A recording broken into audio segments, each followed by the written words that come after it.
Allez, Beshem Hashem Hatzliach, bonsoir à toutes et à tous, un plaisir de vous retrouver. Bezrat Hashem, on continue à dédier le shiur donc pour l'Atzlachat de nos soldats, pour, si Dieu veut, qu'on puisse récupérer tous nos otages. Voilà, Bezrat Hashem, enfin, ça commence à s'ouvrir. Alors évidemment, malheureusement, mais on s'y attendait. On s'y attendait malheureusement, pas tout le monde est vivant. Près de 500 jours de captivité, dans des conditions atroces, on le savait. Mais évidemment, quand la nouvelle elle tombe de manière officielle, évidemment que ça fait mal. Évidemment que ça fait mal. Peut-être la seule chose où on peut se consoler, nous évidemment, c'est de se dire au moins on récupère voilà, les corps pour pouvoir les enterrer dignement, pour pouvoir prier pour eux. Moi par contre, ce qui m'a vraiment écœuré, quelqu'un m'a dit aujourd'hui au collège, quand tu te rends compte les jeunes filles qu'ils ont libérées, les soldats, je crois, si je me trompe pas, c'était les soldats. Ils leur ont fait faire une vidéo, habillés, ils marchaient même Bézicham comme les soldats du Hamas, avec des grands sourires, avec des grands gestes, comme si tout allait bien dans le meilleur des mondes. Mais non, moi quand j'ai entendu ça, je suis pas un politicien, je suis pas un diplomate, d'accord ?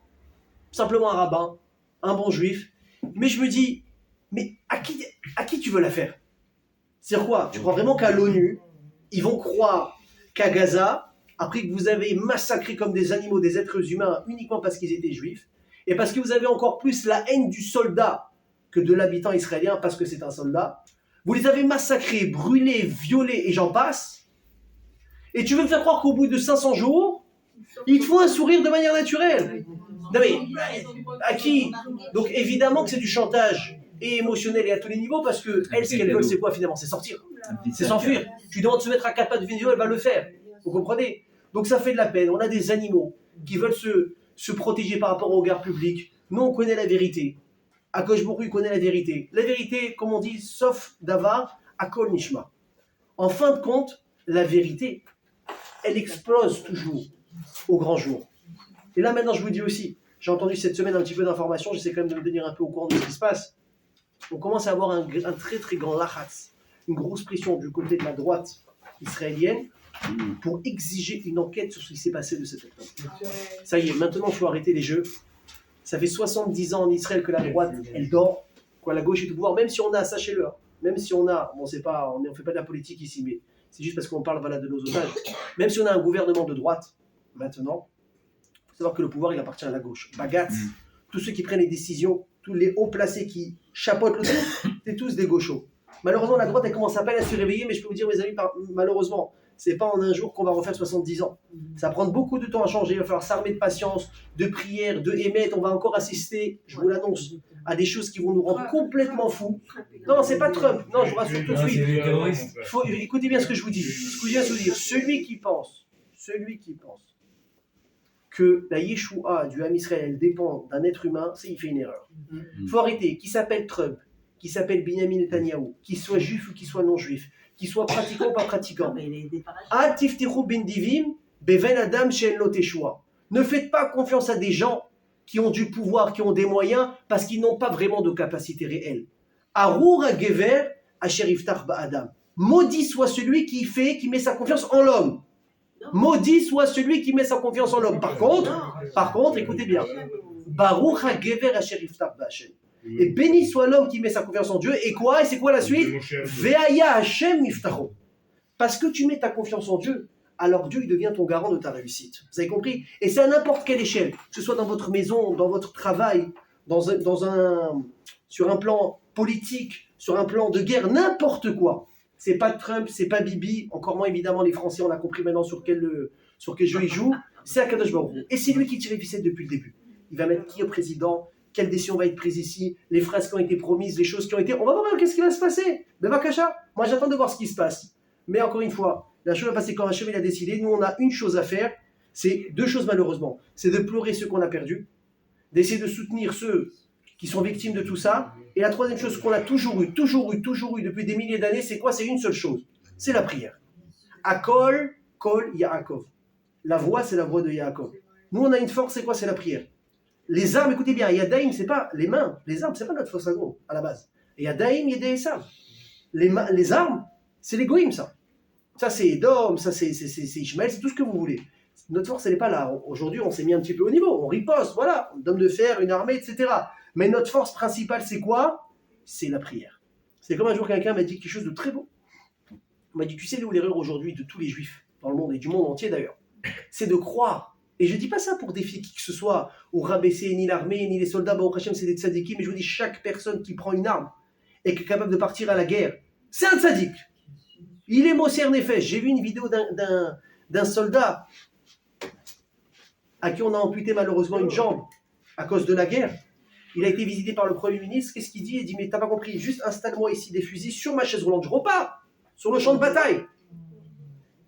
C'est de la folie, la Messirut Nefesh. Donc, ce que je veux apprendre à dire, c'est pour averser personne, évidemment.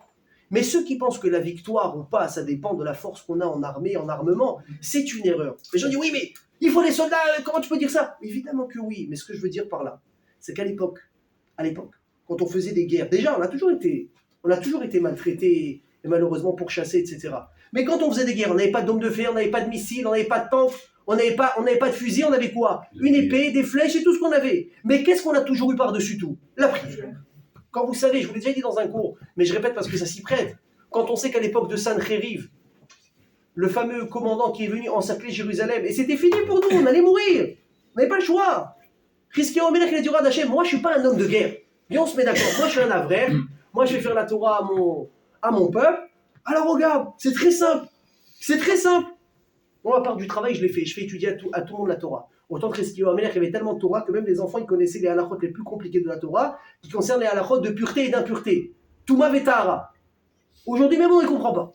Et les enfants, ils jouaient avec comme ils restaient des Mishnayot ou des psukim de la paracha. Je dis, Hachem, moi, mon travail, je l'ai fait. Le reste, c'est pas mon problème. Donc, je vais dormir. Maintenant, on est assiégé. Je vais dormir parce que je suis serein que tu vas faire ton job. Et demain, il fera jour. Qu'est-ce qui se passe demain? Toute l'armée, elle est morte. Il est où l'homme de fer? Ils sont où les missiles? Ils sont où les armées? Il n'y a même pas eu une flèche qui a été tirée. Akash Baruch Hu, il peut tout faire. Et on va parler, Baruch Hashem, également de ce qui s'est passé ce soir. En Mitzrayim, qu'est-ce qui s'est passé en Égypte, mes amis? On a été massacrés. On a été asservis. Comment on est sorti d'un coup? Vous savez ce que je vous ai dit la semaine dernière, c'est comme ça qu'on avait fini le shiur. Qu'est-ce qu'on a dit? On a dit que la plus grande des punitions qu'on a eue pendant toutes ces années, c'est quoi? C'est qu'on n'a pas prié. Et finalement, quand les Bnei Israël ils se sont rendus compte qu'ils sont arrivés à bout de leurs ressources, de leurs relations avec les Égyptiens, avec les directeurs, avec celui-là, non, mais je connais lui, je connais celui-là, mais non, lui, même si c'est le chef de la Gestapo, c'est un ami, il me doit une faveur. Quand on a épuisé toutes nos cartouches qu'on avait bidons, qu'est-ce qu'on a fait? Les Bnei Israël, ils ont crié. Et dès qu'on a crié qui veut dire prier, Hachem, qu'est-ce qu'il a dit? Vaïskor Elohim et Berito et Abraham Yitzhak et Yaakov. Hachem, il s'est souvenu de l'alliance. Maintenant, il n'a rien oublié. Mais il attendait que toi, tu te rappelles qu'il était là. Vous avez compris la différence? Donc c'est dans cette manière qu'il faut réfléchir. Quand on lève les yeux au ciel, il ne faut pas dire Hachem uniquement, évidemment, protège nos soldats et nos soldats gagnent la guerre. Ça va dire que oui. Mais il faut dire Hachem, rappelle-toi de nous. Tu as fait une alliance, tu ne peux pas nous oublier. Admatai. Jusqu'à quand ça va durer? Tu as un contrat avec nous. Tu as promis, tu as signé, c'est marqué dans la Torah, que jamais tu te sépareras de nous. Jamais tu vas nous échanger avec un autre peuple. Donc si on est des peuples, tu dois nous garder comme on est maintenant. Ça va, on a compris. On va faire tes chouvas. Et vous allez voir des intimes à travers le cours de ce soir, comment est-ce qu'on est capable justement de mettre fin, écoutez bien ce que je vais vous dire, à des épreuves dans la vie. Vous avez compris? Aujourd'hui, on vit des épreuves. On vit des épreuves de guerre, on vit des épreuves. N'importe quelle personne, à n'importe quel niveau, il vit ses propres épreuves dans la vie. La question, c'est maintenant, une personne, elle en peut plus. Elle en a ras-le-bol. Elle voudrait que ça s'arrête. Et il dit, mais si seulement j'avais un bouton magique pour dire Hachem stop, j'aurais appuyé dessus. La question, est-ce que ce bouton magique, à votre avis, il existe? Est-ce que chez les Juifs, à la maison, Shabbat, à la table de Shabbat, on nous a appris ou non que quand une personne elle a un problème, si elle appuie sur un bouton magique, qu'est-ce qui se passe? L'épreuve, elle peut s'arrêter. Vous prenez n'importe quel exemple. Une personne qui est malade. Une personne qui est malade, il dit Hachem, j'en ai marre de souffrir. J'en ai marre, ça y est. J'en ai marre. Regardez, juste à petite échelle, évidemment. Regardez la grippe qui est en train de tourner en ce moment en Israël. Moi, je l'ai eu de plein fouet. 3 semaines explosées. fatigué. Tu crois que tu t'en sors, tu retombes. Tu crois que tu t'en sors, tu retombes. Tu retombes. Et quand toi tu sors, c'est finalement quelqu'un chez toi d'autre qui l'attrape. Et là, ça recommence. Et là, et ta chavruta et tout. C'est la folie. Regardez autour de vous. La majorité des gens que je connais, ils sont tombés malades. Bon, au Hachem, ça va. Il paraît que apparemment c'est un nouveau variant de la corona. C'est très puissant, c'est pas une grippe, c'est quelque chose. Même vous allez chez les médecins, qu'est-ce qu'il vous dit le médecin? Je peux rien faire. C'est viral, il n'y a rien à faire, prends la vitamine C, repose-toi, dors. Tu dis, mais ça fait 2 semaines que je dors. Ça fait 2 semaines que je travaille pas. Ça fait 2 semaines que j'étudie pas. Qu'est-ce que tu veux que je dorme? Les murs de la maison, je les ai repeints 3 fois. Qu'est-ce que tu veux que je fasse? Je te dis, il n'y a rien à faire, il faut attendre. Tu vas rien te dire, bon, Hachem, ça y est, stop, j'arrête. Quelqu'un qui ne trouve pas son mazal. Dis, c'est bon, Hachem, moi, ça m'a saoulé les propositions bidons par téléphone. Attends, je connais quelqu'un, viens, un truc, tu vas. Tu fais ta barre, tu te fais frais, tu prends le taxi, tu vas en date et tout, tu arrives. À la minute où tu arrives, tu sais que ça va rien donner. Hein? On t'a dit, mesdemoiselles, on vous a dit qu'il faisait 1m80, il fait 1m60 quand il est debout sur une chaise. Tu dis, faut arrêter de tricher. On vous a dit, elle est directrice artistique, d'accord? Bon, c'est pas vraiment ça. Ok, elle range des panneaux après un poste de photographie, c'est elle qui range les panneaux. Je dis, mais quelle directrice? Oui, je suis directrice, c'est comme aujourd'hui, comment on appelle les femmes de ménage? En France, technicienne de surface. Je me moque pas, il n'y a pas de sous-métier, chacun il trouve, là il peut gagner son argent, il n'y a pas de sous-métier, mais c'est aujourd'hui on a appris à enjoliver chaque chose.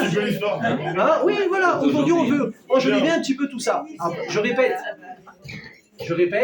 il n'y a pas de sous-métier. Aujourd'hui, il ne faut pas avoir de fierté pour gagner sa vie. Moi, j'ai vu des gens, et moi, j'ai dit collègues qui sont là, des pères de famille, qui ont un travail dans la semaine, je ne sais pas, le type travaille dans les téléphones ou quoi, machin, mais tu veux que tu veux pas, il ne finit pas les fins de mois. Il ne finit pas. Alors, s'il fait le fier, tu rigoles. Moi, j'ai fait 3 à 4 ans d'études, je crois que c'est pour aller faire les ménages. Mais tu as 5 enfants, ta femme, elle travaille un petit peu ce qu'elle peut parce qu'elle doit gérer aussi les enfants, il te manque 3 000, 4 000, 5 000 balles. Qu'est-ce que tu vas faire? Eh bien, moi, j'ai vu les gars, mais attention, il y a une manière de le faire, hein. Tu as ceux qui vont le faire, où tu vois qu'il est mal à l'aise avec ce qu'il fait, il frôle les murs, il dit pas ce qu'il fait, machin, il est pas content, il est frustré. Tu as le gars qui vient à la tête haute, il vient avec des clés, il sort ses balais, il sort ses seaux, et tu vois, tu dis, ah, c'est toi qui es à toi à la synagogue? Tu te dis oui. Il te dit oui. Puis j'ai besoin d'argent, je travaille, je dois faire vivre ma famille. Mais le type, il assume tellement que c'est toi qui es mal à l'aise. Tu lui dis, excusez-moi, je vous dérange, je pars. Oui, c'est comme ça qu'il faut faire. C'est comme ça qu'il faut faire. Mais bon, vous avez compris pourquoi est-ce que j'ai fait un petit coup d'humour là-dessus. Donc tu l'as marre, tu dis, bon, allez, Hachem, viens, on arrête les frais. Si c'est bon, ça fait 5 entretiens d'embauche, on va vous rappeler. Celui qui t'appelle, c'est quoi? C'est Hiro Datsala pour que tu leur donnes un peu d'argent. Tu dis, mais je rentre pas d'argent. Comment tu veux que je t'en donne? Donc comment on fait quand on va appuyer sur le bouton et dire, allez, c'est bon, ça y est, j'ai compris. Est-ce qu'à votre avis, il y a un bouton magique comme ça ou pas? Non. Non, mais il y a une petite rappel. Vous dites, il n'y a pas de bouton magique. Bien sûr qu'il y en a. Ouais, vous savez quoi, voilà, on a 3 quarts d'heure, 1 heure devant nous, je vous repose la question à la fin du chiot. Ok? Alors regardez la plus belle preuve que je peux vous donner. Le meilleur exemple, c'est quoi? Voilà, on est en plein dedans dans le parashiot maintenant, avec l'exil le plus raconté dans la Torah qui s'appelle l'exil de l'Égypte. Et jusqu'à aujourd'hui, on en parle. Quand vous faites Shema Israël, quand vous avez le 3e paragraphe du Shema Israël, c'est quoi? Vayomer, on parle des tzitzit, etc. Les matisco, atiom, etc. Mais Eretz Mitzrayim. D'accord? Pour se rappeler qu'Hachem, Ani Hachem Hachem Otzeti Etrem, Eretz Mitzrayim, Yot Lachem Elokim. Mais on parle de l'Égypte. On ne s'arrête pas à parler d'Égypte. Quand est-ce que tout ça a commencé? On a commencé à effleurer le sujet la semaine dernière. On sait que quand Akadosh Baruch Hu, il a fait ce qu'on appelle Brit Ben Abetarim, l'alliance entre les morceaux, littéralement. Ça veut dire qu'il a demandé à Abraham de couper des morceaux, de couper des animaux en deux, et il était passé entre avec Akadosh Baruch Hu, etc. Brit Ben Abetarim. Là-bas, Abraham avait une sorte de prophétie. Il rentre en transe comme ça. Hachem lui parle, et il lui dit, sache que tu vas hériter de la terre. Eretz Israël, là où tu es, super. Maintenant, Abraham Avinu, malheureusement, on en a parlé la semaine dernière, il demande quoi? Il dit, Bama Eda ki irachena. Hachem, donne-moi un signe que ta promesse, elle va se réaliser. Hachem, ça lui a pas trop plu. Il lui a dit, écoute, tu vas la voir. Vas-y, commence à marcher. Commence à marcher parce qu'elle est à toi, cette terre. Pas actuellement, mais elle va être à toi. Il lui dit, mais il me faut un signe. Hachem dit, je suis désolé. Moi, ça me plaît pas trop les signes. Je t'ai donné ma parole, tu dois me faire confiance. Alors, juste un petit conseil. Hein. La confiance, c'est avec Hachem. Quand vous travaillez, écoutez bien un conseil d'amis. vous travaillez, quelqu'un vous prête de l'argent ou vous prêtez de l'argent à quelqu'un, et c'est une halakha. Vous prenez un papier, vous prenez un stylo. Aujourd'hui, on est le combien en janvier 27? Aujourd'hui, 27 janvier, il est 20h30. J'ai prêté à Dominique. Mais il veut pas. J'ai prêté à Dominique la somme de 300 shekels qui doit me rendre dans une semaine. Et voilà, et on signe tous les deux. Évidemment, le papier reste chez moi. Et l'argent, il est chez lui. Au bout d'une semaine, Dominique, comment ça va? Bon, attention, je vous rassure, Dominique, c'est la personne la plus droite que je connaisse. Avant déjà que tu vas lui rappeler, il va venir te voir. Mais bon, si c'est pas Dominique, le gars, au bout d'une semaine, d'un coup, tu sais pas pourquoi tu le vois pas trop à la file le matin. Ou bien il est toujours très pressé. Ou bien tout d'un coup, il répond plus au téléphone. Bon, prenez l'option que vous voulez. Hein. Tu en appelles une fois, il répond pas. Deuxième fois, il dit frérot, je suis occupé, je te rappelle. Sauf qu'il ne rappelle pas. WhatsApp, il répond pas. Il lit plus les messages. Bref, vous avez compris l'histoire. Au bout de 2 semaines, il n'y a plus personne. Maintenant, on parle de 300 shekels. Imagine quand c'est 3000. Imagine quand c'est 30 000. Imagine quand c'est 300 000. Et il y a des sommes comme ça qui se prêtent entre amis. Quand les gens ils ont des moyens, ils ont besoin de faire du business, ça rentre, ça sort, etc. Le type à la fin, qu'est-ce qu'il lui dit? Et ça traîne hein, comme ça traîne 1 an, 2 ans. Non, tu le croises dans des bar mitzvahs, dans des mariages. Tu la croises cette personne. Ah, frérot, je suis désolé, j'étais débordé, déjà il te rassure. J'étais débordé, machin. Mais finalement, c'est quoi le vrai problème au bout de 2 ans? Tu dis, je vais te faire un din Torah, je vais t'attaquer au prud'homme. Tu te dis, ok, tu as une preuve que tu m'as prêté de l'oseille.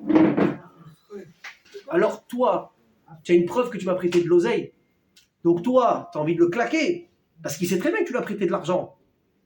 Mais il te regarde avec tellement d'effronterie, bravo, tellement d'effronterie. Il te fait perdre tes moyens. Je lui dis, mais tu sais très bien que je laisse donner. Je lui dis, je ne me rappelle pas. Attends, et là tu te rends compte qu'en 2 ans, le gars il t'a jamais dit, ouais, je t'ai pas oublié pour l'argent que je te dois. Il te dit, ouais, attends, je te rappelle. Et tu remontes dans les messages pendant 2 ans, il n'y a pas une fois le mot, je te dois de l'argent. Et là, ça fait mal. Donc, c'est pas grave. Le type, il va se vexer, c'est pas grave. Tu dis, Baba, tu veux 300 shekels, c'est pas un problème. On prend un papier, je te note, tiens, tu me les rends. Il n'y a pas, demain, tu vas aller voir un pédine, demain, tu vas voir un truc, bon, on va pas avoir un pédine pour 300 shekels, parce que rien que déjà, le fait d'aller au pédine, ça coûte plus cher que ça. Mais voilà, au moins, tu dis, tu sais quoi? Tu veux pas me payer? C'est pas un problème. Avec qui tu travailles, je vais te montrer que tu n'es pas honnête. Voilà, regardez, ce monsieur a payé 300 shekels, il m'a pas payé. Ok? Et là, comme par hasard, il va te dire, excuse-moi, il était en retard pour te payer. Vous avez compris? Demain, vous mettez à l'oral des conditions de travail, il n'y a pas d'oral. Vous entendez ce que je vous dis? Et je ne vous parle pas d'expérience, il n'y a pas d'oral. L'oral, ça marche pendant 2 semaines, 3 semaines, maximum 1 mois. Au bout d'1 mois et demi, 2 mois, les paroles, elles volent. Elles s'oublient. Ah, mais attends, pourquoi je ne t'ai pas vu aujourd'hui? Ben, on avait dit que... Non, mais attends, mais tu t'es pas la semaine dernière, d'accord, mais ça n'a rien à voir. On a dit que... Non, mais on n'a pas dit, c'est pas vrai, je t'avais dit ça. Comment tu fais pour sortir de ça? L'écriture et la mémoire du futur. Voilà, là, vous avez vu ça? L'écriture et les mémoires du futur. David, tu me permets, je la ressortirai en ton nom, hein, si tu veux. Avec plaisir. Mais c'est la vérité. Voilà, il a tout résumé. Akjbrou, quand il donne une parole, par contre, lui, on peut lui faire confiance. On n'a pas besoin de signer de papier. Même lui, il l'a écrit. Oui, mais ce qu'il a dit à Abraham Avinu, c'était pas écrit à l'époque. Oui, après, on l'a écrit. Non, mais après, il donne beaucoup. Il a donné après, il l'a écrit. Même. Badaï. Il a mis une côté même. Mais à l'instant T, Abraham, il a dit, mais Hachem, c'est pas écrit. Donc Abraham, il dit, je suis désolé, mon pote.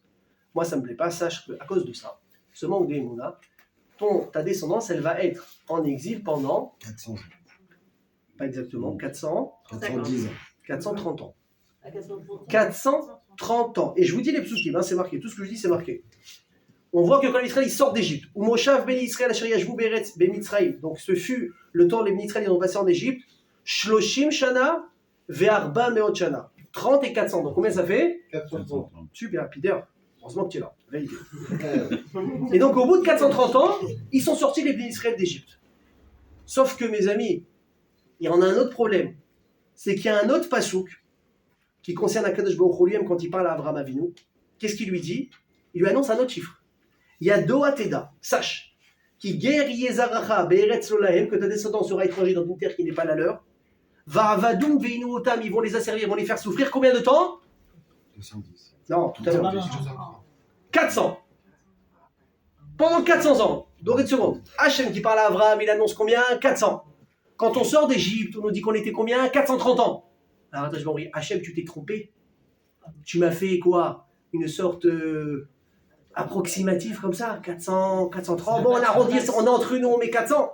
Mais non, finalement, on a eu 430. Donc déjà, tu m'as pas arrondi à la baisse, tu m'as arrondi à l'augmentation finalement, de 1. Mais le pire, c'est quoi, mes amis? C'est que si on fait un peu de calcul, on est loin des 400 ans, on est encore peu loin des 430 ans. C'est 270. Non? 210. Ah, écoutez, mais c'est facile de jeter des chiffres. Mais moi, je veux des sources. Vous avez compris? Donc, venez, on va calculer ensemble. Regardez, c'est ça. Esclave de chance. Quand Yaakov il est descendu d'Égypte, ils étaient 70, n'est-ce pas? Vous savez ça, c'est marqué dans la Torah. Vous j'apprends rien. Ça, c'est niveau Gad. On a parlé avec ma fille pendant le Shabbat. Ok, là, super. Ils étaient 70, super. Donc, il y avait tous les frères de Yosef. Un des frères de Yosef, comment il s'appelait? Lévi. Oui, celui demain qui va, enfin, demain plus tard, qui va donner la naissance au Kohanim, etc. Très bien.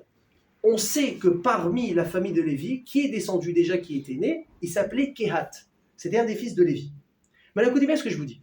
Même si on part du principe que quand il descend en Égypte, son fils là, Lévi, qui s'appelle Kehat, il a à peine un jour. Bon, c'est pas possible, hein, je le dis tout de suite, parce que sa jeune sœur qui s'appelait Yocheved, qui va être demain qui, par rapport à Moshe Rabbeinu, hein? Bravo, oh là là, c'est incroyable. C'est bon, hein? Extraordinaire. Donc on sait déjà que Yocheved, de toute façon, elle est déjà née entre les murailles. Ok? Mais admettons. Et c'est la jeune sœur de Kehat. Mais admettons, vous savez quoi? Allez, comme elle a dit, on a entre nous, on arrondit. On prend le grand frère. Il faut qu'on s'en sorte avec ces chiffres. Donc j'essaie de gratter là où je peux. Vous prenez le grand frère. Il a un jour. D'accord? On sait que Kehat, il a vécu 133 ans. Kehat qui va donner naissance à qui? À Amram, le père de Moshe. Et Amram, il va vivre, lui, combien de temps? 137 ans. Et Amram, il va donner naissance à Myriam, à Aaron et Moshe. Moshe, quand ils sont sortis d'Égypte, quel âge il avait? 80 ans. Quand tu calcules 133, 137 et 80, combien ça fait en tout? 350. Ça veut dire que même quand il essaie de gratter au maximum les années qui sont passées du plus jeune au plus âgé quand on est sorti, tu as un écart de 80 ans. Bon, tu me diras, c'est beaucoup, mais au moins déjà on a réduit. Alors vous êtes assis, on n'a pas terminé le calcul. Allez, c'est les soldes, je sais pas, c'est encore les soldes en Israël, je sais pas. Venez, on continue. Regardez jusqu'où on va. Finalement, on sait que combien de temps on est resté en Égypte? 210. 210 ans. Et ça, comment je le sais? Parce que bon, on sait que Yaakov Avinu, il a eu un petit, je dis exprès, un petit roi HaKodesh, quand ils n'étaient pas encore descendus en Égypte. On sait que quand Yaakov il a perdu Yosef, et il pensait mort, il n'a pas vu pendant 22 ans, qu'est-ce qui s'est passé? Le roi HaKodesh, il a quitté Yaakov Avinu. Pourquoi? Parce qu'il était triste. La tristesse et Hachem, ça ne va pas ensemble. C'est pour ça que le mouvement Breslev, il parle énormément de Simra. Parce que la Simra, écoutez bien ce que je vous dis, c'est ce qui permet énormément à une personne de se relever et de se reconstruire. Alors tu ne peux pas vivre que de Simra. Parce qu'il y a la Torah. C'est bien si tu es sa mère, mais la Simra, elle est faite pour t'amener à étudier et étudier Bessimra aussi. Une personne qui n'étudie pas Bessimra, sa Torah, elle n'est pas bonne. Et la réelle Simcha, tu peux l'acquérir vraiment que quand tu étudies la Torah. Bien fait, mais donc, oui, donc ça va ensemble constamment. Très bien. D'ailleurs, moi, je vous donne un petit tip, un petit conseil. Un jour, vous avez une ramma et tu n'arrives pas à te dire sourire, tu dis j'ai pas envie de sourire. Le sourire, là, si je le lève, il va me coûter 1 million. Tellement que c'est dur à faire. Donc, tu n'y arrives pas, d'accord. Tu veux écouter une blague? Non, j'ai pas envie. Tu veux regarder un film? Non. Tu vas aller sortir? On ne parle pas de sortir, je veux pas manger, je veux pas voir. Là, ça va être série Netflix avec popcorn et chocolat. Je veux voir personne. Ok? Tu dis bon, mais tu vas rester dans ta ramma. Qu'est-ce qu'on fait? Vous savez ce que vous faites? Vous n'avez rien à faire. Vous rentrez sur votre téléphone, YouTube, ou je sais pas moi, c'est quoi les trucs d'aujourd'hui là, les applications de musique. Ce que vous voulez. Spotify, voilà, ce que vous voulez. Et vous marquez musique. Musique. Ah ouais. Mais attention, pas musique gramma. Hein. Ah non. Musique motivante, musique sympathique, chassidique, Hachem, Itbara. Tu mets ça, regarde, tu n'as rien à faire. Écoutez bien, tu n'as rien à faire, juste tu cliques. Tu dis aller en boucle. En 2 minutes, ça va déjà mieux. Et qu'est-ce qui s'est passé? Ici, il n'écoute pas. Qu'est-ce qui s'est passé? Comment ça s'est passé? Parce que la musique, écoutez bien ce que je vous dis. Qu'est-ce qui se passe la musique? La musique, c'est spirituel. C'est pas matériel. Et le spirituel parle au spirituel. La musique va parler à la neshama. Vous comprenez? Un jour, quelqu'un m'a dit, comment il m'a dit? Très très beau. Ah oui. Un jour, quelqu'un m'a dit une belle phrase. Il m'a dit, les Sfaradim, on chante avec le corps. Ouais, ça tape, ça bouge, ça fait de la batterie, on y va, danse orientale. Et les Ashkenazim, ils chantent avec la neshama. Vous connaissez la chanson qu'on fait à Rosh Hashanah? C'est pas un air de chez nous. Il faut l'accepter. Presque. C'est pas un air de chez nous, c'est un air des Ashkenazim. Mais qu'est-ce qu'elle est belle? Tu l'as fait, tout le monde pleure. Qu'est-ce qui se passe? Parce que c'est un chant spirituel, ça parle à Neshama. Ça t'a relevé, vous avez compris? Donc, quand il y a un problème de morale. Tu n'as pas le moral. C'est un problème spirituel. C'est un problème qui touche ton nefesh. Tu peux manger. Alors, ça fait du bien de manger. Je dis pas un bon burger, tu manges bien, ça va mieux aussi. Je dis pas un bon plat chaud comme ça, c'est vrai que ça fait du bien aussi. Mais combat le problème spirituel par un problème spirituel. Tu mets un peu de musique, ça va déjà beaucoup mieux. Vous avez compris? Donc, quand on a parlé, on a dit il nous faut un peu de simcha, il nous faut un peu de Torah, il nous faut un peu de tout ça. Il a fait. Maintenant, quand Yaakov Avinu, il est donc en Israël, son fils, il a disparu. Pendant 22 ans, il n'a pas de simcha, il n'arrive pas. On peut le comprendre. Pendant 22 ans, maintenant, c'est quoi le pire? C'est qu'il y a marqué qu'il a refusé de se faire consoler. Pourquoi? Yaakov Avinu, quand il a perdu Yosef. Maintenant, la question c'est, attends, mais je comprends pas, n'importe qui perd quelqu'un, hein, combien de temps c'est maximum le deuil? Mais non. Et le pire, c'est quoi? C'est que même pour un enfant, c'est même pas un an. C'est un mois. C'est que pour les parents, oui.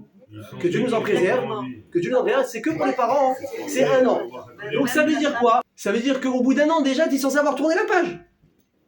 Yaakov Avinu, pendant 22 ans, il n'a pas tourné la page. Folie de ça. Ramin, angoisse sur angoisse sur angoisse. Toi, le Avot Agouché à mon frère, Sheba Avot, le top du top des Avot, c'est pas capable de montrer l'exemple sur un truc aussi humain. Réponse, Yaakov Avinu, il n'a pas réussi à se faire consoler. Pourquoi? Parce que pourquoi est-ce qu'au bout d'un an, un mort, entre guillemets, il quitte notre cœur? C'est parce qu'il est mort. C'est parce qu'il est mort. Non, il quitte pas le cœur. Mais Yosef, pendant 22 ans, il n'était pas mort. Il n'était pas mort. Donc Yaakov, il a dit, mais moi, je voudrais oublier mon fils, mais j'arrive pas. Pourquoi j'arrive pas? Parce que je sens au fond de moi qu'il est pas mort. Vous avez compris? Donc pendant 22 ans, il est en tristesse. Parce qu'il ne peut pas se consoler, parce qu'il sait qu'il a perdu personne, mais il est coupé de son fils. Donc il est triste. Il a fait.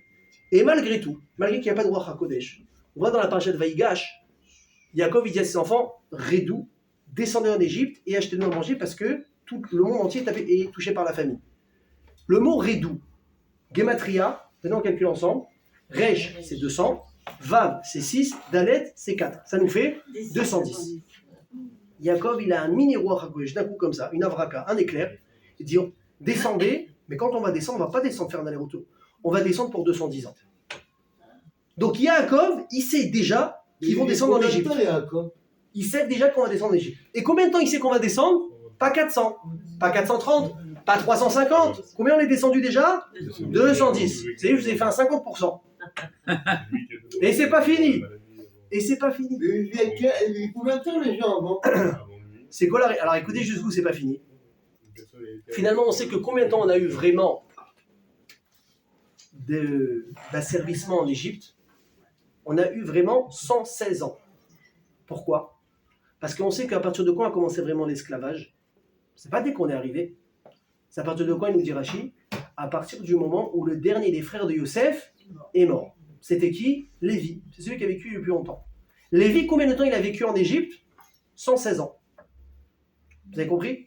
Jusque-là, on n'a pas souffert, etc. Donc ça veut dire que qu'est-ce qu'il nous reste? Écoutez bien ce que je vous dis. Donc on nous reste avec ce 116. Sur ce 116, on va encore enlever un petit peu. Vous vous rappelez, la semaine dernière, on avait dit qu'on a eu 3 xérotes, 3 décrets difficiles. Et en fonction des 3 décrets, on a eu 3 personnes qui sont venues nous sauver. Et le premier, c'était qui? On a dit Vaïmareru et Traïem. Les Mitzrim qui ont fait un Mitzrim, ils ont, c'est pour Vaïmareru. Ils ont rendu la vie amère. Et la Shon Mar. Et pour ça, qu'est-ce qu'on a eu pour nous sauver? On a eu Myriam. Myriam, il a Shon Amer Mar. Ok. À partir du moment où Myriam, elle est née, ça a vraiment commencé l'esclavage d'Égypte à mourir. Myriam, à partir du moment où elle est née, et quand elle est sortie d'Égypte, quel âge elle avait? Moshe, il avait 80 ans. Aaron, il en avait 83. Myriam, elle en avait 86. Ouais, 86. Donc, réellement, combien de temps on a souffert vraiment en Égypte? 86 ans. Rabotai, Hachem, il a annoncé quoi à Abraham? C'est quoi les chiffres? 430. 430. Comment finalement on est tombé à 86? Comment on a fait? C'est quoi? Il y a eu un tour de magie? Du Redou. Combien de temps c'était les plaies? Du Redou. Les plaies, ça a duré un an à peu près. Il y a eu 3 semaines. Il y avait 3 semaines d'avertissement et 1 semaine de plaie. Vous avez compris? C'est ça au passage, parce que Yaakov, il a posé la question. Pourquoi est-ce qu'Hachem, il a fait durer la plaie autant? Il faut savoir que quand il y avait la plaie, les Israël, ils ne travaillaient pas. Pendant la semaine des plaies, évidemment, ils ne travaillaient pas. Pourquoi les Israël ne travaillaient pas? Vous savez ce qu'on a dit la semaine dernière aussi dans le cours? Oui, bon, Hachem, tout est comme ça et relié un petit peu. C'est qu'il ne fallait pas, comme on l'a dit, sortir les Bnei Israël d'Égypte, mais il fallait surtout sortir l'Égypte des Bnei Israël. Et pour y arriver, Il fait que Israël puisse croire que c'est possible de sortir d'Égypte. Si tu continues à travailler, à trimer, avec des coups de fouet, j'ai beau te parler, tu ne comprendras pas. Quand tu fais un break, tu commences à réfléchir.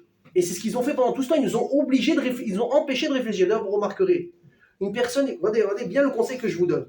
Une personne qui veut faire des affaires avec vous de manière honnête, il ne vous mettra jamais la pression. Parce qu'il a tout son temps, il n'a rien à craindre. Tu peux demander conseil, tu peux relire le contrat, tu peux relire les petites lettres, les astérisques, ces trucs.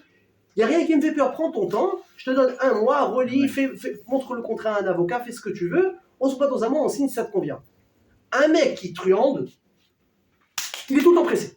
Il va t'appeler 10 fois par jour. Vite, vite, frérot, j'ai pas le temps, regarde, j'ai d'autres demandes. Moi, je vous dis un conseil, la demande, va avec les autres demandes. Oublie-moi. Oublie-moi. Ne lui répondez pas un jour. C'est lui qui va vous courir derrière. Je dis, mais je comprends pas. Pourquoi tu me relances autant? Tu m'as dit que tu as des clients. Non, mais t'es tellement une bonne affaire, frérot. C'est à toi que je veux faire kiffer. Je vais te faire kiffer, je veux te mettre bien. Méfiez-vous des phrases comme ça. Les gens, ils pensent à eux, ils pensent pas à vous. Vous entendez ce que je vous dis? Les gens, ils pensent à eux, ils pensent pas à vous. Quelqu'un qui vous dit qu'il pense trop à vous, à part si c'est peut-être votre père ou votre mère, ça, à la rigueur, ok? Mais les autres, méfiez-vous. Tu dis, regarde, moi, pour faire des affaires, je prends mon temps. Si tu es pressé, tu fais pas d'affaires avec moi. Vous avez compris? Donc, Paro, qu'est-ce qu'il a fait pendant toutes ces années? Il a empêché l'Israël de réfléchir. Travail, crève. J'ai dit, non, t'as pas compris, on va changer maintenant les règles. Les Israël, relevez la tête. Vous avez une semaine de congé. Commencez à réfléchir. Regardez ce qui se passe, qu'il y a quelqu'un en train de jongler ici avec les règles de la nature. Il y avait une semaine de congé, 3 semaines de travail. Non, il y avait 3 semaines d'avertissement et une semaine de plaie. Et pendant la semaine de plaie, les Israéliens ne travaillaient pas. Évidemment, tout le monde prenait sur la tête, eux, ils étaient tranquilles à la maison. Ok? Donc, comment c'est possible que, comme je l'ai dit, on est passé de l'un à l'autre? Alors, regardez, une réponse comme elle est jolie. Hachem, elle a eu pitié des bénis Israël, on va expliquer après pourquoi. Mais déjà, pour vous montrer que les chiffres, ils sont exacts. C'est très important. La Torah, elle n'est pas approximative, elle est exacte. Elle dit, on ne s'est jamais trompé dans les chiffres. Comment? Parce que Akadosh Baruch Hu, il a été très fin dans son langage. Et nous, les Juifs, on a cette force de parole. Hachem, écoutez bien, vous avez déjà entendu cette phrase-là? Non, mais j'ai dit ce mot, ça ne veut pas dire ça peut dire aussi ça. Vous connaissez ça? Moi, la vérité, quand je fais des contrats, je vous dis la vérité. Moi, je suis un fou furieux. Je mets tout par écrit où tu ne peux pas me la faire à l'envers. Sur moi, j'ai tellement l'esprit de Gemara, ou ta. Sur quand j'écris une phrase, je dis voilà, ça, je précise. Je dis pourquoi tu précises? C'est évident. Je dis mais tu sais très bien que la phrase, je peux aussi l'interpréter de manière différente. Ah oui, c'est vrai, Zarman n'avait pas compris avant, tu vois. Ah oui, c'est vrai, je dis voilà, maintenant que tout est clair, on signe et on n'en parle plus. Très bien. Qu'est-ce qu'il dit à Kajbourou? Il dit regarde, moi j'ai dit un truc à Abraham, c'est vrai, mais je ne me suis pas trop avancé. Pourquoi? Il a dit moi j'ai dit que tes enfants, donc ta descendance, va être étrangère dans une terre qui n'est pas la leur. Oui, c'est ce qu'il a dit. Yerizara be'eretz lolahem. Très bien. Écoutez bien comment c'est fin. Il dit, mais au moment où je parle, Eretz Israël, ça appartient à Abraham Avinu? Ça appartient à Yitzhak? Ça appartient à Yaakov? Non.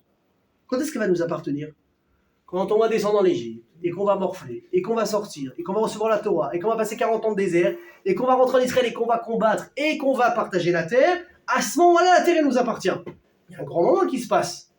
Il dit, moi, j'ai jamais dit à partir de quand. Donc, qu'est-ce qu'il dit? Il dit donc à partir, écoutez bien ce que je vous dis, de la naissance d'Yitzhak, ça s'appelle la descendance d'Abraham, dans une terre qui n'est pas la leur. Naissance d'Yitzhak jusqu'à sortie de Mitzrayim, on a 400 ans. Faites le calcul, amusez-vous. Ok, moi je l'ai fait. Maintenant je vais vous dire encore mieux que ça. On a répondu 400. Mais qu'est-ce qui nous manque? 430. C'est quoi ce 430? Oui ou non? Il faut rien laisser passer. Moi je suis pas là pour vous embrouiller, je suis là pour vous éclairer. C'est quoi les 430? Réponse. Extraordinaire. Les cartons, il dit ça. Il dit, entre la Brit Ben Abetarim, où Hachem il a dit cette phrase, et la naissance d'Yitzhak, combien de temps il s'est écoulé? 30 ans. Donc je te dis, mais attends, mais j'ai un truc que j'ai pas compris. Mais toi tu m'as dit que entre guillemets, la malédiction, la prophétie, elle concernait la descendance d'Avraham. Or ces 30 ans, il n'y a pas de descendance. Donc comment tu essaies de me gratter quand même 30 ans? Dis-le, Raphaël, on lâche rien. C'est ça la Gemara, mes amis, on lâche rien, on cherche. Écoutez la réponse qu'on va élever. Chas v'shalom, pas vous. Personne du Ham Israël. Imaginez demain, le type, il se sent pas très bien. Ok? Il tousse, il a un peu de fièvre, il a un peu mal au dos, il dit bon, c'est une grippe, n'est-ce pas? C'est une grippe, ok. Finalement, au bout de 3 semaines, ses amis disent écoute, une semaine quand même, une grippe, 3 semaines, ça traîne un peu, tu devrais aller voir le médecin. Bon, le type il dit ok. C'est bon, un petit peu ouvrir la fenêtre là-bas. Le type, il dit ok. Il va voir le médecin. Le type dit écoutez, on va faire des analyses de sang. Retour des analyses, je sais pas, il y a un truc qui me plaît pas. Bref, je vous la fais courte, je vais d'analyses plus poussées. Le type, Laura Leno, il a la maladie. Maman. Maintenant, le type, il dit regardez, il faut pas vous en faire. Parce que votre état, il va vraiment commencer à se dégrader d'ici 2 ans. Dans 4 ans, 5 ans, on parlera peut-être chimio. Et dans 7 ans, il y aura des vrais problèmes. Mais jusque-là, ça va, vous êtes un peu grippé, mais profitez de la vie. Le type, il sort. Tu crois qu'il va aller au resto? À partir de ce moment-là, sa vie, elle est finie. Mais tu dis, mais attends, c'est dommage. C'est dommage, tu vas vraiment avoir des douleurs d'ici 2 ans. Profite. Mais il te dit, mais attends, tu rigoles. Déjà maintenant, je vis avec l'angoisse de ce qui m'attend. Donc c'est maintenant à la santé, je souffre déjà, alors que vraiment, je ne souffre pas en réalité. Mais l'angoisse, le souci dans ma tête, il me fait déjà souffrir maintenant. Et Hachem a dit, je me sers de ça pour avoir pitié des bénis Israël. J'ai annoncé à Abraham Avinu que sa descendance allait souffrir. Mais qu'est-ce que j'ai créé à cause de ça? Qu'est-ce qui souffre maintenant aussi? Abraham. Abraham, tu crois que pendant 30 ans, il va être tranquille sur les cocotiers? Bon, ça va, j'ai 30 ans devant moi, on en reparlera dans 30 ans, mais tu te dis, attends, mais mes enfants, ils vont souffrir tellement de temps. Déjà, lui, il a perdu 30 ans de sa vie de bonheur. À partir de là, ça a commencé déjà le galout. C'est ça la souffrance. Donc, depuis Brit Ben Abetarim jusqu'à Yetset Mitzrayim, vous trouvez 430 ans pile. Donc, il n'y a eu aucune erreur de calcul par rapport à la parole de Dieu. Maintenant, on n'a toujours pas répondu.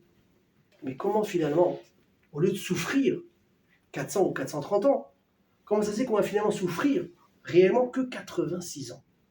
Qu'est-ce qui s'est passé? C'est quoi, comme je l'ai dit en début de cours, le bouton magique sur lequel on a appuyé pour changer la donne? Parce que finalement, elle n'était pas si mal toutes ces années-là. Il y a Abraham, il y a eu Yitzhak, alors attention, il y a eu persévérance, il y a eu... Il y a eu des choses qui nous ont dérangés. Abraham, il a été embêté, Yitzhak, il a été embêté, Yaakov, il a eu des problèmes. Lavan, Esav, Yosef, il y a eu des problèmes. Mais par rapport à l'esclavage d'Égypte, on s'en est plutôt bien sorti. Donc la question est comment on a fait? Alors, je vais vous raconter, si je la trouve une histoire, ou peut-être qu'elle est après, parce que des fois j'inverse dans ma tête les trucs où elle est après. Je vais vous donner un petit pirouge sympa, en attendant l'histoire, pour faire patienter, petit apéro. Comment est-ce qu'on sait que les Havot, ils étaient déjà conscients de ce qu'ils allaient vivre? C'est très profond, attention. C'est un chidouche du chida. C'est qui le chida? Rabbi Chaim Yosef David, Azoulay. Azoulay en français, ça donne Azoulay. Très très grand. Mais Koubal, président Rabbi Chacham, il est enterré à Jérusalem. Ok, à Givat Shaoul. C'est le Rav Mordechai Eliyahu Kol HaKavod qui l'a fait venir. Il est enterré, je crois, en Italie, si je ne me trompe pas. En Italie, il s'est battu pour récupérer son corps. Et quand il est enterré, il a dit, moi, je vais avoir ma place à côté du Chida. Ses ossements, ils se sont levés, tout ça. C'est une histoire extraordinaire, magnifique. Alors, peut-être à l'occasion, on racontera un jour sur l'histoire du Chida quand on l'a enterré. Il a fait. Écoutez bien le chidouche du Chida, comment il est magnifique. On sait que quand Yaakov Avinu, il devait descendre en Égypte, Yosef, qu'est-ce qu'il a fait? Il a envoyé des cadeaux à son père. Donc il a envoyé les fameuses génisses, on le sait, la calotte, on avait parlé pourquoi ces dernières halachot qu'il a étudié avec son père. Donc il lui a montré, papa, j'ai pas oublié la Torah, etc. Ça, ok, côté Torah. Mais après ça, il a envoyé des cadeaux. 2 choses. C'est quoi? Il a envoyé du Yahin Yashan, du vieux vin. Maintenant, je ne sais pas s'il y a des amateurs de vin ici. Excellent, excellent. Et d'ailleurs, heureusement que tu es là, la vérité. On a de la chance de t'avoir, je te promets. Du vieux vin. Pourquoi? Il dit Rachid parce que Da'at Zekenim Nocham Imenu. Parce que les sages, les vieux sages, ils sachent apprécier le vin, ça leur fait du bien. Moi, je ne suis pas vieux, je ne suis pas sage, tu me donnes un bon vin, je pourrais aussi l'apprécier. Je vous dis tout de suite. Yahin Yashan. Et après ça, qu'est-ce qu'il a donné à Abraham, Yosef à Yaakov? Écoutez bien ce qu'il leur a envoyé. Il a envoyé Foul Garousse. C'est quoi Foul Garousse? Des fèves, il y a des Tunisiens ici. Foule. Fèves, très bien. Garousse, c'est quoi Garousse? Écrasé comme ça, écrasé. Alors, je vous dis la vérité, du vieux vin, du bon vin, ça marche, j'accepte. Tu donnes un bon vin, un Bordeaux, ce que tu veux, il n'y a aucun problème. Tu es vice-roi d'Égypte. Tu gères toute l'économie du monde, toutes les récoltes du monde, toutes les bonnes choses du monde, c'est toi qui les as. Ton père, tu n'as pas vu depuis 20 piges, tu lui envoies quoi? Des fèves au cumin. Ah mais ça va, Kenya, tu la feras un autre jour. Éclate-le. Envoie-lui des trucs de fou, envoie-lui des truffes, envoie-lui du caviar, envoie-lui la spécialité égyptienne, tu l'as fait cachère, tu cachérises, du foie gras. Je sais pas, va chercher, va te casser la tête. On est en temps de famine, mais toi tu souffres pas de famine, c'est toi qui nourris le monde. Qu'est-ce que tu m'envoies des fèves? Oui ou non? C'est bon le fève. Je suis d'accord avec toi. Qu'est-ce que tu fais avec des fèves? Ah, écoutez bien. Yaakov Avinu, J'adore le fève, moi. Yaakov Avinu, il a redouté de descendre en Égypte. Pourquoi? Parce qu'il savait que s'ils allaient descendre, ça n'allait pas être un aller-retour, ça allait être un aller simple qui allait durer assez longtemps. Et là, Yosef, il lui dit, papa, écoute ce que j'ai à te dire. Toi et moi, on sait vers quoi on se dirige maintenant. Et j'entends du Yahin Yashan Gematria 430. Il lui dit, papa, comme ce vin il est vieux, cette xéra, ce décret, il est très vieux, il remonte à très longtemps, ça nous dépasse complètement, ça remonte à l'époque d'Abraham Avinu. Donc papa, on n'a pas le choix que de rentrer là-dedans. On aura beau essayer de tourner, virer, on n'a pas le choix, il y a 430 ans qui nous attend, il faut y aller. Aval, j'ai une bonne nouvelle pour toi. Qu'est-ce qu'il a envoyé, on l'a dit? Des foules, des fèves. Fèves, Gematria 116. Il dit, papa, ne t'inquiète pas, de 430 ans, le galout, l'exil, il va être écrasé, ramolli, il va être réduit déjà à 116 ans, et après on va voir encore ce qu'on peut faire. Donc déjà, sois tranquille, viens, aie confiance. Même quand tu décrètes des choses, il essaie de trouver des solutions. Vous vous rappelez ce qu'on a dit la semaine dernière, ou il y a 2 semaines, je ne me rappelle plus, elle dit là que maintenant, Maseret Sanhedrin, s'il y avait un Beddin qui mettait à mort une personne, tous les 70 ans, il s'appelait quoi? Un Beddin Rotsear, un Beddin meurtrier. Alors le gars, il a fait des avérotes. Tu ouvres la Torah, c'est marqué, celui qui fait ça égale ça. Qu'est-ce que tu veux chez moi? Réponse, il faut toujours trouver des circonstances. Et si tu n'y arrives pas, tu as un prêt. Si en soi... Attends, est-ce que c'est 70 ans un condamné à mort? Pourtant, il a des avérotes à faire, c'est facile de tomber. Si tu n'arrives pas à trouver des circonstances atténuantes en 70 ans, tu es un prêt. Tu t'appelles un tueur, tu t'appelles un idiot. Donc il dit comment il s'appelle, Yaakov et Yosef, papa, viens, on fait confiance à Hachem et tu verras qu'on va s'en sortir. Yosef, Maintenant, comment on a... Yosef, il a dit ça à Yaakov. Maintenant, comment on a fait pour arriver à ça? Écoutez l'histoire, comment elle est belle, ce que je vais vous dire maintenant. C'est une histoire qui s'est passée il n'y a pas très longtemps. Un jour, il y a un rave qui raconte. Il est parti faire les courses à la Macolette. Vous connaissez ce terme, n'est-ce pas? Oui, rassurez-moi. Macolette, c'est quoi en hébreu? Supérette, ça va, vous m'assurez, ça va. Ok. Supérette. Le type est supérette. Maintenant, quand vous allez dans les supérettes, à Bnei Brak ou dans des quartiers religieux, au Hachem, vous ne trouvez pas des magazines de mode à la caisse. Ça ne nous intéresse pas, nos galas et je ne sais pas quoi encore. Ok? Vous avez les nouvelles qui parlent de Torah. Et là, le type, le pluraliste, appelez ça comme vous voulez, le vendeur, il a mis comme ça une grande affiche qu'on a placardée dans toute la ville. Sioum HaShas, dans la ville, la semaine prochaine, tel jour, telle heure, Ochim Abaim, Ezrat Nashim Ptucha, les hommes, les femmes sont invités. Gadol Yeh Kvod HaTorah. Waouh, c'est beau. Et je peux vous dire, Sioum HaShas, moi j'ai eu l'occasion d'assister au Sioum HaShas d'un ami à moi. Béhémet, je lui dis en face, devant son père et son père, je dis, voilà, je te dis, je l'annonce, je suis jaloux de toi. Voilà, c'est simple. Sioum HaShas, je peux vous dire, c'est quelque chose. C'est un travail infernal, mais c'est pas, tu as étudié une fois la Gemara, tu as terminé. Moi, le gars, je le connais. La Gemara, il la connaît. Si tu ouvres Psachim, Sanhedrin et Rouvin, tu lui poses des questions. Le type, il n'a pas étudié une fois le DAF. Il a fait 3, 4, 5 fois. Vous avez compris? Bon, Hachem.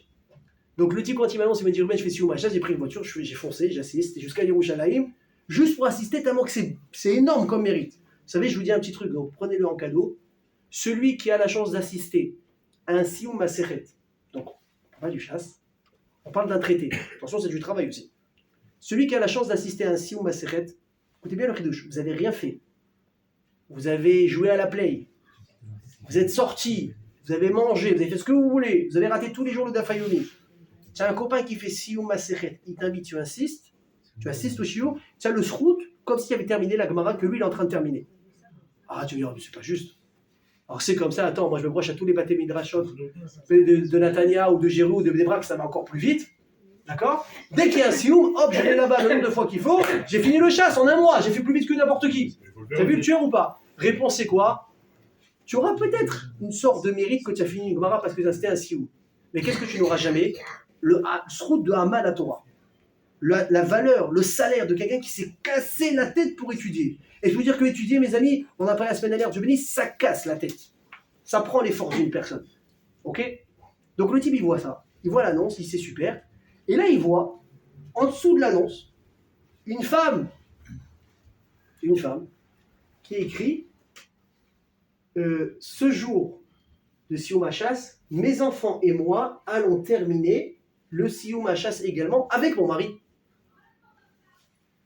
Si bon, bah, attends, soit il y a eu un chiot pour les dames, ou un chiot simplifié pour les enfants, mais là, c'est pas 7 ans qu'il faut d'affaires, il faut 70 ans pour expliquer à des enfants à la chasse. Comment c'est possible? Et il est parti se renseigner. Et écoutez bien l'histoire. La dame, elle raconte l'histoire suivante. Elle dit, regarde, il y a à peu près, quelques années en arrière, on a passé une vraie galère dans la vie. Mon fils aîné, il s'est fait renvoyer de l'école. Le plus jeune, à cause du grand frère, il avait honte d'aller à l'école parce qu'il se faisait moquer, parce qu'ils étaient mal vus, etc. Ça a commencé à mal tourner pour nous. L'école a décidé qu'elle veut plus prendre aucun de nos enfants dans leur école, il y a trop de problèmes avec nous. Donc on a 2 enfants à la maison, pas scolarisés. Les petits, il faut maintenant en pleine année retrouver des écoles. On devient fou, on est perdu, on voit noir. Noir. Moi je peux vous dire, nous, la vérité, nous on a été bons enfants à l'école, on n'a pas fait de problème. Mais j'ai eu autour de moi beaucoup d'amis qui étaient problématiques à l'école. Et je peux vous dire que quand on arrive à renvoyer un élève, c'est vraiment waouh. En fait, dans mon école à moi, quand on renvoie un élève, on en a renvoyé des élèves. Et c'est vrai que c'était les pires de l'école. Maintenant, mets-toi à la place des parents. Son fils, tu es au mois de décembre, mois de janvier, février, le gosse, il n'a plus d'école. Maintenant, même si tu vas aller faire le malin, tu dis ok, je vais le changer d'école. Mais l'école d'en face, il est pas bête. Il va dire quoi? Mais pourquoi votre fils n'est pas scolarisé au mois de février? De quelle école vous venez? Là-bas, qu'est-ce qu'il fait le directeur? Il appelle le directeur. L'autre, il va dire quoi? Vas-y, t'approches pas du dossier, ça pue l'histoire. Donc il va dire, je suis désolé, j'ai plus de place. Et toi, mais qu'est-ce que tu fais avec ton gosse à la maison? Tu dois travailler, il doit apprendre. Donc si ça commence, tu sais pas comment ça va s'arrêter. Et là, la femme et le mari, ils sont comme des fous. Je dis, qu'est-ce qu'on va te dire? Qu'est-ce qu'on va faire? Et là, un jour, le mari, il rentre à la maison. Il dit, regarde ma chérie, on a besoin, clairement, ce qu'on appelle un miracle. Là, il nous faut un miracle. Parce que 2 déscolarisés, pas 1, 2, et les autres à qui on a interdit l'accès à l'école, je ne sais pas comment on va s'en sortir. Et j'ai alors regarde, j'ai vu une annonce à la synagogue qui dit que tous les soirs après Arvit, il y a un shiur de Gemara. Il dit maintenant, je te dis entre nous, j'en ai pas envie, hein. Ni de la Gemara, ni du shiur après Arvit, je suis fracassé, je rentre de ma journée, je vais me foutre devant la télé avec mes pantoufles, tu m'oublies. Il me dit mais il nous faut un miracle. Donc je vais faire un effort. Il dit attention, mais ça veut dire que je ne suis pas à la maison avant 21h. Vous avez compris, le gars il est intelligent, il tâte le terrain, il prend la bracha de sa femme. Ah oui, juste petit conseil, hein. Vous voulez faire des grandes choses dans la vie, allez prendre les brachot chez votre femme avant. Il a dit Rav Benjitrit, il a témoigné sur sa femme Aléa Shalom. Évidemment, je vais le dire en début du cours, mais vous avez compris que toute l'année, on va dédier le cours à l'Enishvat Rav Benjitrit et également à la maman du Rav Avner Bezrat Hashem. Il a dit, en 30 ou 40 ans, je crois qu'ils ont été mariés, 40 ans de mariage. Jamais, écoutez bien, jamais il a quitté la maison pour aller en tournée ou un chiour à côté de la maison sans que sa femme elle lui dise chérie, Be'atzlacha. Et des fois il partait, il lui avait pas dit, il revenait, il dit Be'atzlacha, j'ai pas entendu, Be'atzlacha chérie, hop, il repartait. Il faut la bracha de sa femme. Alors celui qui veut prendre, bien, je lui en tamit racham. Bon, attention, moi c'est le Netz maintenant, moi ça va être 4h du matin, ça va être Tikkun Ratzot le soir, ça va être ça, ça va être Sigoufim, les trucs, les machins, je souffle, je jeûne, machin. Mais ta femme elle perd son mari, zéro. Vous avez compris? 0. Et je suis filmé quand je dis ça. Tu veux réussir? Va prendre la bracha de ta femme. Il faut que ça se fasse ensemble. Même si, entre guillemets, elle n'est pas capable de faire ce que toi tu fais. Pas de problème. On n'a pas demandé à une femme d'être un homme ou un homme d'être une femme. Chacun a son rôle très important à jouer. Et l'investissement dans la Torah et l'étude de la Torah, ça repose sur un homme, pas sur une femme. Mais le rôle d'une femme, c'est de faire en sorte son maximum qu'elle est capable de soutenir et d'encourager son mari dans son étude de Torah. Vous avez compris? Mais pour ça, il faut le faire dans une synergie. Dans le shalom, dans l'acceptation, dans l'encouragement mutuel. Donc le type, il est intelligent. Alors sa femme, il dit, regarde, t'as compris. Je suis en Torah, ça dure 21h. Donc les bains, les devoirs, je suis pas là. Sa femme lui dit, regarde, on n'a pas le choix, tu as raison, il nous faut un zbeng, il faut un miracle. Elle dit, allez, vas-y. Le type, mes amis, il est parti étudier tous les soirs au Beth Midrash, après Arvit. Miracle. Les enfants, ils se calment. Ils sont réacceptés à l'école. Mais c'est une histoire qui est arrivée. Et donc, qu'est-ce qu'elle dit, la mère? Elle dit, mon mari, mes enfants et moi, on finit le chasse. Parce que pendant tous les soirs où mon mari il allait à la synagogue pour étudier, moi j'étais avec les enfants. De quoi on parlait à la maison tous les soirs? Papa, il est au shiur, il revient quand du shiur? Il est parti au shiur, il y avait des fiançailles, il y avait des mariages. On arrivait toujours à la bourre, pourquoi? Parce que mon mari, il avait son cours de Torah qu'il ne pouvait pas rater. On s'est tous investis. Tu t'es investi, ça va marcher. Maintenant, le pire, c'est quoi? C'est que dans l'histoire, il y a une autre histoire. Le Rav, il raconte que quand il a raconté cette histoire la première fois, il y a un type qui a écouté l'histoire, il a dit, tu sais quoi? Je vais faire la même chose. J'ai une fille que j'arrive pas à marier, elle commence à prendre de l'âge, je vais aller à un cours de Torah. Il est parti pendant 2 ans à un cours de Torah, et qu'est-ce qui s'est passé? Wello! Wello! C'est rien passé! Et donc le Rav, un jour, il rencontre ce Rav-là. Il dit, vous savez que vous avez une dette envers moi. Je dis, moi? Je dis, pourquoi? Dominique, vous avez un papier, je vous dois quelque chose. Il lui a dit, non, vous avez raconté une histoire sur cette famille qui avait des problèmes d'enfants, etc., scolarisés et tout.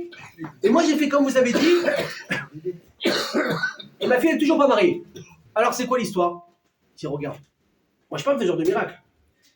Je t'ai dit ce qui s'est passé. Maintenant, le temps que Hachem il a et le temps que nous on a, c'est pas forcément le même. Mais ça a marché. Donc si tu tiens bon, moi je suis certain que ça va marcher parce que Hachem il fait pareil, il y a rien sans rien. Il laisse pas les gens comme ça. Au bout de 2 mois, ce type-là qui est venu se plaindre, il est revenu, il a hurlé Mazal Tov, ma fille elle est fiancée. Donc ça veut dire quoi? C'est quoi le message ici, mes amis? Écoutez bien. Écoutez bien, je vous ai posé la question tout à l'heure. Est-ce qu'on a un bouton magique qui peut arrêter des épreuves? Écoutez bien, la réponse est quoi? Est-ce qu'il y a un bouton qui dit stop? Non. Mais il y a un bouton qui est encore plus spécial que ça, qui est beaucoup plus subtil, beaucoup plus intelligent, beaucoup plus réfléchi. Le type, il comprend une chose. C'est qu'une personne dans ce monde, elle ne va pas passer 70 à 80 ans ou jusqu'à 120 ans à le même énouchot et à l'aligner. Tranquille, en train de boire des cocktails sous les cocotiers. Ça n'existe pas. Même ceux qui sont milliardaires et qui le font, ils ont des soucis. Ils prennent d'argent. Qu'est-ce qu'ils disent? Ils ne me l'ont pas dit, mais je le dis. Pirkei qu'est-ce qu'ils disent? Marbe Nechassim, Marbe des Agot. Plus tu as de biens, plus tu as de soucis. C'est comme ça va ensemble. Tu as un appartement, ça va, tu en as 2, tu le loues, tu es prêt avec le locataire. Et comme ça, il fuit, truc. C'est normal. Tu ouvres un business, mais c'est normal. La tête, elle doit être occupée. Maintenant, tu as le choix. Écoutez bien ce que je vous dévoile ce soir. Tu as le choix. Soit tu veux galérer dans la vie, ou soit tu veux galérer où? Dans la Avodat Hashem. Dans le service d'Akadosh Baruch Hu. Sur soit tu fais le choix de te lever à 9h, t'as raté Zman Kriyat Shema, tu pries comme ça à l'arrache entre des téléphones, des trucs, une clope, une cigarette comme ça, un café comme ça chez toi, t'arrives au bureau à 10h, 10h30 et tu passes des casse-têtes au téléphone toute la journée. Ou bien tu dis non, c'est pas comme ça que je vais la jouer. 7h30 je suis debout. Maintenant tu es éclaté, tu es fatigué, tu vois noir. 7h30 je suis debout. Hachem il m'attend à 8h à la synagogue. Tu mets tes filles, ton téléphone il n'est pas sur toi, il est à la maison. Vous voulez un truc, vous voulez prier sans que le téléphone vous dérange, prenez pas le téléphone à la synagogue. Et je vous promets que vous êtes capable de vivre 1 heure sans téléphone. Je vous promets que c'est vrai. Et regardez, anecdote personnelle, c'est entre nous, n'est-ce pas? Vendredi, je devais acheter un téléphone parce que le mien, ça y est, c'était un dinosaure. Ok? Je vais voir le gars, t'as ce téléphone, je l'ai, tac, tac. Ok, maintenant qu'est-ce qu'il faut faire? Il faut passer toutes les données de l'ancien téléphone, les contacts, les trucs, t'as les... Il me dit, ok, maintenant on est vendredi, donc on est pressé niveau timing. Pour combien de temps il y en a? Il me dit, regarde, ça peut prendre 20 minutes, en fonction de ce que tu as, quand ça peut prendre 2 heures. 1h30, 2 heures. Donc déjà, je regarde l'heure, je dis, 2 heures avec Shabbat, ça va être chaud. Et je lui dis, et je me suis dit à un moment donné, j'ai dit, 2 heures sans téléphone. J'ai dit, mais qu'est-ce que je vais faire 2 heures sans téléphone? Non, mais j'ai eu cette pensée. Qu'est-ce que je vais faire 2 heures sans téléphone? Je me suis repris tout de suite, j'ai dit, stop, on n'est pas des drogués. Stop, tu n'as rien à faire 2 heures avec ton téléphone. Tu peux étudier, tu peux aller manger, tu peux faire un tour, tu peux te prendre du temps pour toi. Mais le premier réflexe, c'était 2 heures sans téléphone. Maintenant, moi, j'ai même pas les réseaux sociaux. Mais tu trouves à t'occuper. Tu appelles, tu trucs. Il y a de quoi faire. Écouter de la musique. Ouais, c'est quoi? Tu peux téléphoner même 4 heures sans rien faire. Mais il est là. Il est là. Tu as l'impression qu'il t'a sauvé la vie parce qu'il est dans ta poche. Je lui dis, tu sais quoi? Prends le téléphone, IBCD, on va s'arranger comme ça. Donc, tu as le choix. Soit tu perds ton temps, mais à un moment donné, tu vas devoir remettre ton casse-tête dans autre chose, ou soit tu dis autre chose. Et c'est ce que Yaakov, écoutez bien, Yaakov, il a vu le truc venir déjà très long. Et Abraham et Yitzhak, Akash Baruch Hu, il a décidé 430 ans d'exil. Qu'est-ce qu'il a fait Abraham tout de suite? Il a dit Hachem, c'est pas un problème. Moi, j'ai pas encore reçu la Torah. Avec, comment il dit Srazal, que les reins d'Abraham Avinu, il lui apprenait la Torah. Intérieurement, il savait de lui-même qu'est-ce qu'il devait appliquer dans la Torah. Il a transmis ça à Yitzhak. qui a transmis à Yaakov. Yaakov a transmis à ses enfants. Qu'est-ce qu'ils ont fait pendant toutes ces années? Une chose, ils ont étudié la Torah. Ils ont étudié la Torah. Quand Yaakov il descend en Mitzrayim, qu'est-ce qu'il fait? Il envoie Yehuda. Ve'et Yehuda shach lefanav goshna. Il a envoyé un éclaireur. Pourquoi qu'est-ce qu'il y a? Venez, on fait tous ensemble, on prend le train ensemble, on rigole. On parle d'eux, on parle de notre avenir qui nous attend. Dis, t'as pas compris, dépêche. Avant qu'on arrive, tu dois être déjà en avance. Pourquoi, papa? Tu vas à Goshen et tu crées une yeshiva tout de suite. Ça va. Bien, on arrive, on fait apéro, on fait une semaine, Shema Brachot, c'est comme un mariage. Et après, on va parler. Il dit non. Tu arrives, yeshiva de suite. J'arrive, il faut faire le témédrage avec un chasse là-bas. Malachatz. Il dit le lachatz, c'est que c'est la Torah qui nous sauve de la xéra qui nous pend sur la tête. Parce que, écoutez bien ce que je vous dis. C'est quoi la preuve? Il y a marqué comme ça. Je dis les mots. Hein. Vayemareru et trayehem. Que les Égyptiens, ils ont rendu amère la vie des Bnei Israël. Avec quoi? Écoutez bien. Bechomer ou bilvenim. Avec du matériel et avec des briques. C'est quoi Bechomer ou bilvenim? Comment est-ce que nous, les Israéliens, on a réussi à casser cette sentence qui nous est tombée dans la tête que à la fin et pas au début? Les chumrat asugia ou behalbanat halacha. Tu t'es cassé la tête sur la difficulté d'une page de Gemara et essayer de blanchir une halakha pour la comprendre, qu'elle soit claire. Tu as contrecarré une xéra de travaux forcés à travers un livre de Torah. Vous vous rendez compte ce que je suis en train de vous dire? C'est pas moi qui le dis, c'est Chazal. On a réussi à contrecarrer des souffrances uniquement grâce à un livre de Torah. Pourquoi? Hachem Mitzvah, c'est simple. Une personne, dans sa tête, dans sa journée, elle peut gérer un nombre de problèmes, de souffrances émotionnelles, casse-tête, tout ce que tu veux. C'est pas un surhomme. Il peut pas tout gérer, tout encaisser, c'est pas possible. Alors, qu'est-ce qu'il se razale? Mishimekebel alav ol Torah, ma'avirim menu ol galut ve'ol derech eretz. Ol malchut ve'ol derech eretz. Une personne qui reçoit sur lui le joug de la Torah, on lui enlève. La malchut, c'est quoi la malchut? Tout ce qui est casse-tête, politique, financier. Ve'ol derech eretz, c'est le problème avec les gens. Le type, il passe la moitié de sa journée au Beth Midrash, il dit, moi, je travaille à partir de midi. Qu'est-ce que je fais jusqu'à midi?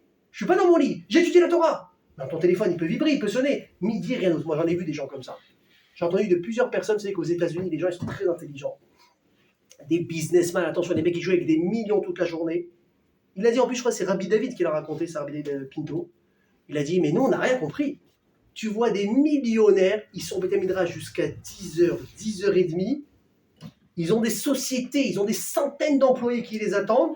10h30, pas une fois, ils touchent son téléphone. J'étudie. Maintenant, j'étudie. Le mec, il a compris avec les années que sa bracha, elle est là. Qu'est-ce qui, lui, va éviter des galères au travail? Encore une fois, tu peux avoir des galères après à gérer, c'est normal. T'as étudié que 2 heures, ça va pas te protéger pendant 24 heures. Mais t'as enlevé une partie. Tu t'es armé. T'as rentré à Hachem dans ta vie. Vous avez compris comment ça fonctionne? Et la preuve, c'est quoi? Que c'est ça qui nous a aidés. C'est que jusqu'à quand on a dit que Paro nous a foutu la paix en Mitzrayim, jusqu'à que qui est mort? Shevet Lévi. Shevet Lévi, c'était le seul qui n'avait pas mordu à l'absent d'aller travailler, d'aller faire du business, etc., qui était resté au Beth Midrash en train d'étudier. Tant que eux, ils étaient en train d'étudier, la bracha, elle marchait. Dès que le dernier, il est mort, qu'est-ce qui s'est passé? Il n'y a pas eu un bracadabra, une folie. C'est juste la sentence qui pesait sur nous jusqu'à aujourd'hui, pendant comme ça toutes ces années. D'un coup, l'aura protectrice, elle est partie, c'est tombé d'un coup. Vaïmarérou et Trahiyam, on a commencé à souffrir. Vous avez compris? Donc le secret, c'est quoi, mes amis? Le secret, c'est de comprendre que dans la vie, si tu veux t'en sortir, il faut faire un choix. Tu peux faire un choix. Je vais finir avec une histoire courte, mais ça va résumer tout ce qu'on a dit pendant 1 heure. Un jour, quelqu'un a appelé le Chafetz Chaim. Il dit, Rabbi, enfin, il a appelé. À l'époque, on n'appelait pas, il est parti le voir. Il dit, Rav, regardez, j'ai juste besoin de votre accord, une petite bracha, comme ça, au passage, entre deux. Il dit, oui, c'est quoi, Bakasha? Il dit, regarde, j'ai monté il y a des années en arrière un petit gmar. C'est ce que c'est un gmar? Gmelut Rasadim, c'est-à-dire quoi? Tu vois un truc, un gmar d'argent, un gmar de mobilier, de table, de chaise, de matelas, n'importe quoi. Et là, tu dis, ce qui a besoin, il emprunte, sans intérêt, il rend comme ça, un truc, le type, il fait des smachot, chez Abachot, il a besoin de lit, de table, etc. Et tu veux faire un petit gmar. Il a dit, au début, c'était gérable sans aucun problème. Le gmar, il a grossi, on s'est agrandi. Moi aussi, mais moi, c'est pas mon travail. Moi, mon business sur le côté aussi, je l'ai développé. Il dit maintenant, trop souvent, ça arrive que quoi? Que les deux, à un moment donné, j'arrive pas à gérer les deux. L'autre, il appelle pas le gmar. Oui, bonjour, je marie ma petite fille, j'ai besoin de 50 matelas. L'autre, il est en train de me parler de 50 millions, il me parle de 50 matelas. Et je lui dis, madame, excusez-moi, je peux pas. Après, je revois, ouais, mais la pauvre, elle marie sa petite fille. Pourquoi j'ai fait ce gmar? J'en peux plus. Il dit, nous, alors c'est quoi ta question? Nous. Il dit, alors allez, ça, je vais une bracha. Je vais pas fermer le gmar. Je vais juste passer la gérance à quelqu'un d'autre. Ah, finalement, je leur ai dit, bon, bah écoute, c'est sûr que c'est bien géré, pourquoi pas? Ouais, moi, avec mon petit esprit. Rafetreim, il lui dit, Ferme les affaires. ouais, mon fils, une question et tu repars avec ça à la maison. Qu'est-ce qu'il dit David Ameler? Mismor le Deven Hashem Roi le Ersar Bino de Jérusalem. Vous connaissez ce mismor? On dit vendredi soir. Il dit quoi? Artov Chesed Irdefuni Kol Yemechayel. Traduction. Artov, que uniquement le bon, va Chesed. Et le Chesed, Irdefuni, qui me pourchasse, qui me poursuive Kol Yemechayel, toute ma vie. Alors c'est vrai, bravo, Amen. Moi aussi, quand je vois ça, je dis Amen. Sauf que le Chafetz-Chaim, il n'a pas dit Amen, il a dit il y a un problème avec ce pasouk. Il a dit depuis quand ce qui est positif et bon, ça pourchasse une personne? Non. Quelqu'un qui poursuit une personne, un rodef, c'est quelqu'un qui veut me faire du mal. Quelqu'un qui veut ma peau. Quelqu'un qui veut me faire du mal. Pas qui veut me faire du bien. Qu'est-ce qu'il dit David Amelech? Artov vachesed, irdefuni kol yemechayai. Il a dit là, c'est quoi la réponse? Il a dit dans la vie d'une personne, une personne elle va être poursuivie par des choses, par des prises de tête comme ça. Tu te lèves le matin, oh non, il y a ça le soir, ah purée, j'ai pas envie de l'appeler celui-là, ah j'ai pas envie de le voir. Il y aura toute la journée des choses comme ça. La question c'est, est-ce que tu veux que ce soit du mal ou du bien? Est-ce que tu veux dans la tête, il y a la petite vieille avec ses 50 matelas?